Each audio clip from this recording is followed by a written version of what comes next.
Hello, everyone. I'm Bill West, Executive Director of the Space Workforce Institute.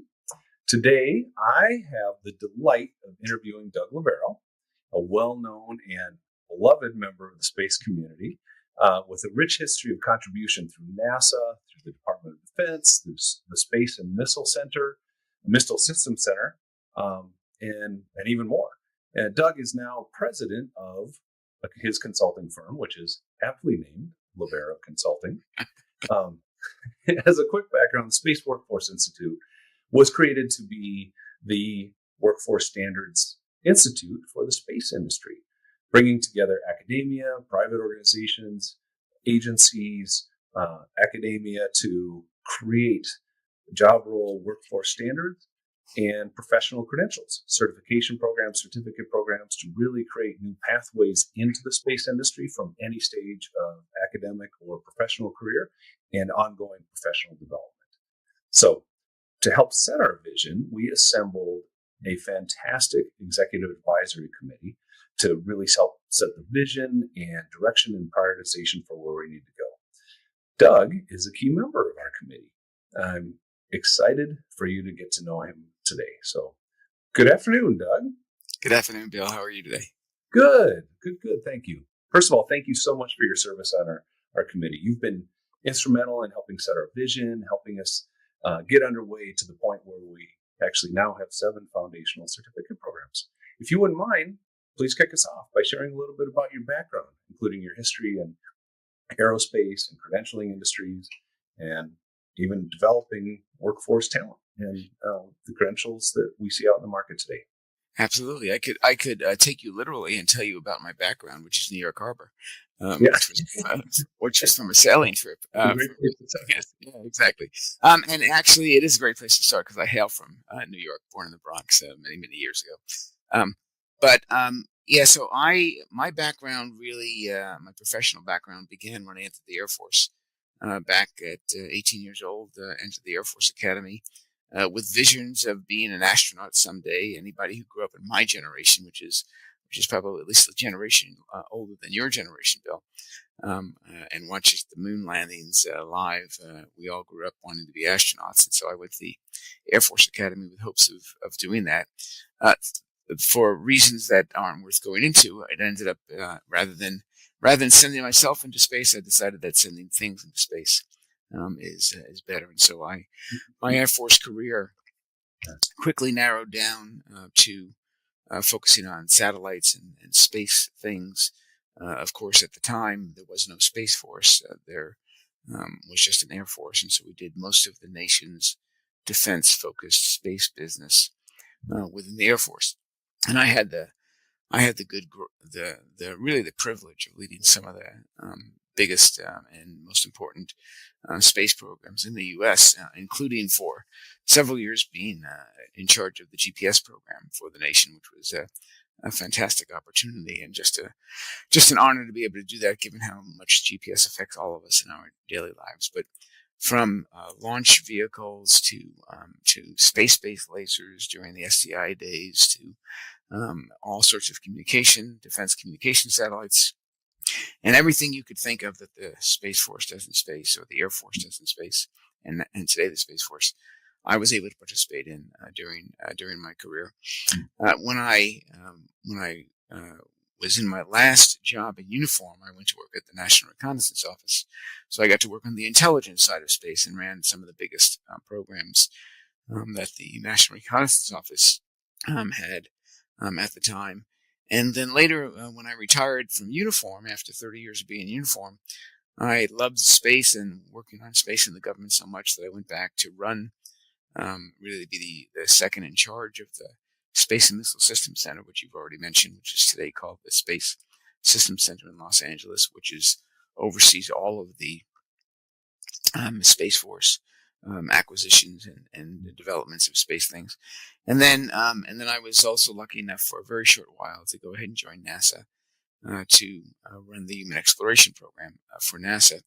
In between those things, I served in the Obama administration. I served as the Deputy Assistant Secretary of Defense for Space Policy in the Pentagon, which was great. And we were able to go ahead and really it was really the beginning days from 2013 to 2017 of how do we really go ahead and protect the nation's space assets.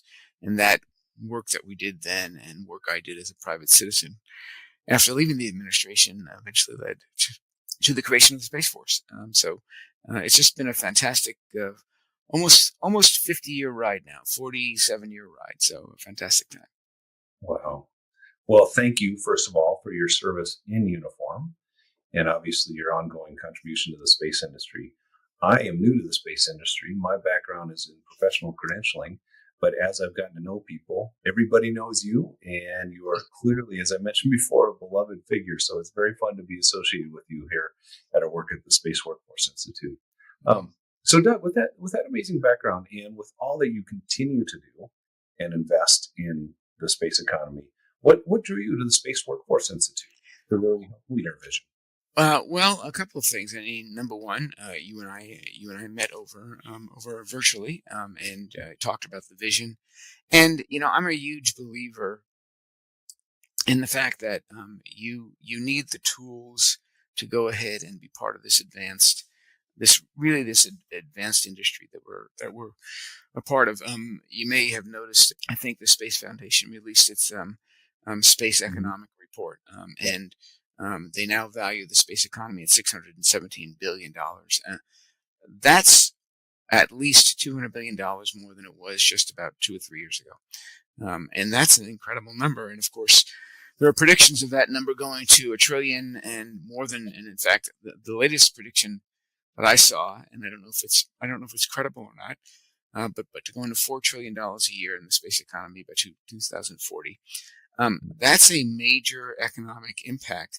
And that's only the direct impact of space. There's the indirect impact, all the things we use space for.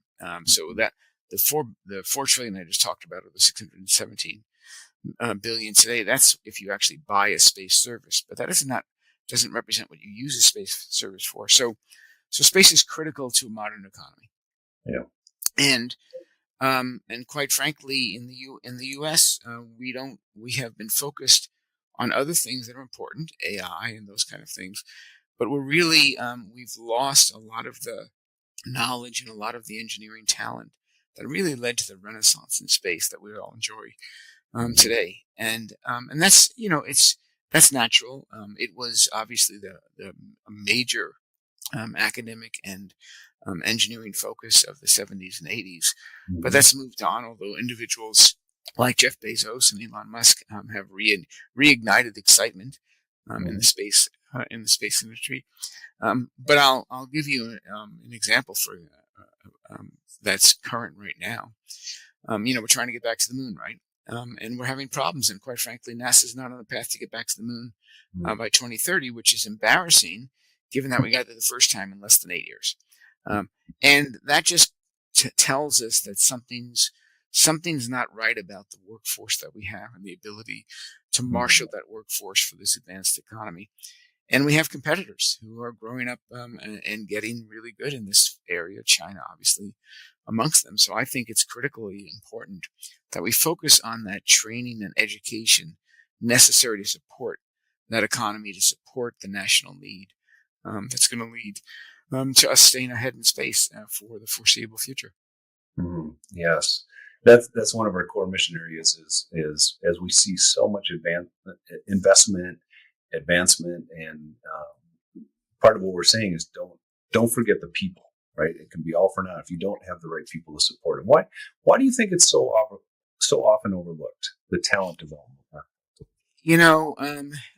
Well, number one, engineers are introverts. That's part of it.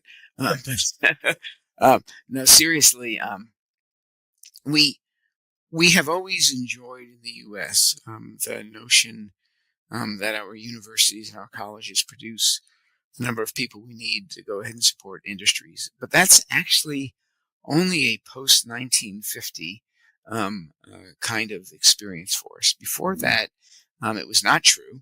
In fact, when we first began, I wrote a little forward for a book on this just a little while ago. When we first began really our investment in aerospace and space, we were only graduating in 73 engineers a year, total engineers a year in the U.S. By the time we had invested in the Apollo program, the Polaris missile program, and the Minuteman missile program, when we made those investments, we increased those by a factor of 6 to over 350,000 graduates a year. So people go to school and learn things that interest them, but also they see a job later on. Right. And so aerospace was a big draw for education in the 60s, the 70s, and the 80s. But as the internet became more important, as AI becomes more important, as robotics become more important, and as the number of students who focus on engineering go down, you're competing for those engineers. Where are they going to focus? They're going to focus. Which of those high-tech fields are they going to focus in? Right. And so if you really want to go ahead and build the workforce you need, and not just at the engineer level, but the technician level, the folks that do the soldering and the electronics and everything else like that, right? Because to make a space system happen, it's not just a design; it's everything that goes below it. You're going to have to focus on training those folks, knowing that the nation is going to go ahead and give them jobs. And the great thing is that the space budget of the U.S. government and the space economy, as it increases, it now represents a true job market. But we still have to make sure people are trained for that market. They need to come in with the right skills so they can succeed in that market. Right. Absolutely. And that's something we're very focused on as well, is hoping to create bridging programs from other industries. You might be a welder, you might be a project manager. How do you get into the space industry? How do we round out that context for space? And that's exactly a whole part of our mission, so that, because what we're seeing is every individual organization is shoring that up with their own programs. So Doug, how do you think? So how should the industry, meaning commercial organizations, agencies, academia, associations, invest in this mission, the mission that SWE has for workforce standards, kind of professional credentials to help bring people in and keep them retained? Sure. Well, look, I think one thing that's important is for the industry needs to make its needs known, right? And it's interesting. As the new space economy began, and new space really means space companies that began after 2000, and a lot of it began with CubeSats. CubeSats were the thing in the 2000s. Okay, nobody thought you needed to have any skills. They figured if you were good enough to go in a garage and put some things together, you could do things. But we found out, both investors found out and the companies found out, it doesn't really work that way. They couldn't just plant people who had done electronics in cars, and they couldn't just transplant them to the space industry and have it all work out. And even though at the early stages of the new space industry, that was sort of the thought. The thought was cheap, small satellites that we could go ahead and do. Now, that's not to say that cheap, small satellites aren't here today, but they're not CubeSats that we used to go ahead and launch and last for only 5 or 6 months. Mm-hmm. They are now well-designed, industrialized satellites coming out of factories, whether that's the Kuiper factory or the SpaceX factory or the OneWeb factory, which is run by Airbus, or Terran Orbital, or all these folks. All of these folks have now developed factories. So we've industrialized the space business, but we haven't facilitized it with human beings who understand what needs to get done in many cases. And I will tell you, all the clients I work with, they're all struggling to find qualified people for this. So this is important for the industry to express their needs. To tell you, we need people who are qualified in space electronics. We need people who are qualified in space structures and engineering, and carbon overpressure, carbon wrapped tanks, right? I mean, there's a lot of companies that are really focusing, for example, on all sorts of fiberglass and other non-metallic materials to do things. 3D printing is coming into the space industry. All of these things require different skills and different training. And so the companies, I think their most important thing is to articulate, what do we need? What are the skills we need? What are the standards we need? How do we go ahead and make sure that people who are graduating have the right skills? 25, 30 years ago, I was in a school run by the Department of Defense called the Industrial College of the Armed Forces, and it's a college in the Armed Forces that looks at how well are industrialized economies doing in supporting their industries. And we happened to go visit a training facility in Michigan where we're training people how they worked on automobiles, and they were taking kids, young kids, or young folks from who are may have been post high school, and training them in, look, to weld something for a car is not the same thing as welding something for your bike in the back, right? And so they were taking those folks, and they were creating a cohort of individuals who could then go directly into the car industry, which is why this institute was in Michigan, obviously, because all of the folks who were in the car industry at the time were getting old, and they weren't being replaced by the necessarily skilled factory workers we need. Space industry is no different. We need skilled workers in the industry. The need is growing. Every year, the space industry increases in size faster than the economy, which means the need for people is growing faster than the supply. And so we need to go ahead and make sure we have those people, and that means the companies need to communicate to folks like us. What are the standards they need? What are the skills they need? Where's the biggest focus that we should put on it? Yeah. And I know this is an interview with you, Doug, but I will mention some late-breaking news is the recent bill in Congress has approved use of 529 funds, not just for higher education, but also professional credentialing. There's a recognition that traditional educational pathways aren't necessarily keeping up with 21st century workforce skills, and that's a perfect place for professional credentials to come in and even embed in higher education programs. So that's one of the areas we're focusing on as we develop these credentials for the industry. Yeah. It's interesting that you should mention that bill. So, I mean, it's very important. But it reminds me, a lot of colleges have really begun to focus more on space curricula. There are colleges that are doing space law, space system engineering, and those kind of things. But they don't have necessarily the standards either.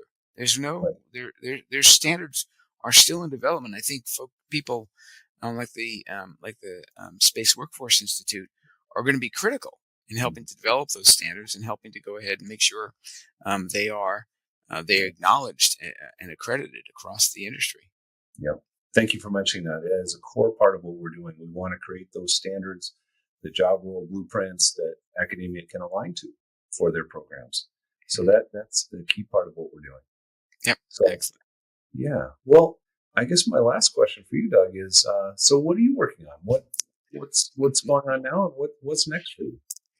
Oh gosh, I have a range of activities that I concentrate on. Many of them having to do with helping folks figure out what space companies are good to buy or not so good to buy, and where the space economy is going. But the most fun things I do, quite frankly, is some of the pro bono work and educational work that I do. I just got back from San Diego last Friday, teaching a course at the University of California, San Diego on space and nuclear deterrence. And I'll be teaching up at the Naval War College in 2 weeks on space integrated into naval warfare. And then in my side time, I'm trying to go ahead and, as a side gig, I'm trying to work with forces in government to go ahead and correct the problem that I spoke about earlier, which is we're not going to go back to the moon before 2030, and the Chinese are going to beat us there. And I can't go ahead and sit by and watch us lose that leadership. And so I am trying to work with here in Washington D.C. Even though it looks like I'm in New York City, I'm actually in Washington D.C. I'm trying to work with folks here in Washington D.C. to go ahead and get us on a path that keeps us in the lead. But I have such a broad range of clients and a broad range of interests that I never lack for anything to do on any one day. Is it so that maybe you can get a ride? finally get into space? Nope. One day when I turn 90, I will probably jump on whatever's going to Mars at the time. We'll probably maybe Starship and take a one-way ticket. First of all, the one-way tickets are cheaper, and there's no reason. And at that point, there's no reason to come back. But no, right now this is just to make sure the nation stays in the lead. I can't imagine what the history of the 21st century will be if China is the nation that lands on the moon and on Mars first. I don't want to imagine that. So, well, maybe you can have some influence on what the change fees will be for the tickets, because those are typical. Exactly. Well, Doug, thank you so much. Thank you for this time, for sharing some of your thoughts with the industry. Thank you, everyone, for joining in. And again, thank you, Doug, for serving the mission of SWE for workforce standards and credentials. So you're very welcome, Bill, and thank you for setting this whole thing up, because I think this is going to be critical to the future of the U.S. in space. Excellent. Thank you, Doug. Thank you, everyone.